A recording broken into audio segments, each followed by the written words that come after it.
Il faut vraiment éviter les écrans avant de dormir ou que ça influe sur la qualité du sommeil? C'est une question un peu compliquée parce que initialement, on était parti sur une approche plutôt physiologique, c'est-à-dire lumière bleue décale le pic de mélatonine et retarde l'endormissement. En fait, on a fait plein d'études, y compris chez les adolescents. C'est pas si vrai que ça.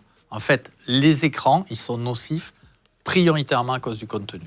Et là, il y a des études très sensibles, je les cite d'ailleurs il y a certaines études que je cite, où c'est la charge mentale et l'activation émotionnelle qui perturbent le sommeil. C'est-à-dire, si vous recevez des mails de boulot quand vous êtes au lit et que vous les regardez, si vous regardez une série télé très anxiogène, si vous êtes sur des réseaux sociaux où vous entendez des conflits par rapport à la guerre... Dès qu'on ouvre les réseaux sociaux, finalement. C'est pour ça que nous, on recommande des sas émotionnels, c'est-à-dire ce qu'on dit en médecine du sommeil, c'est 2 heures avant, créer un sas. Créer un sas et pratiquer des activités qui sont plutôt relaxantes et agréables.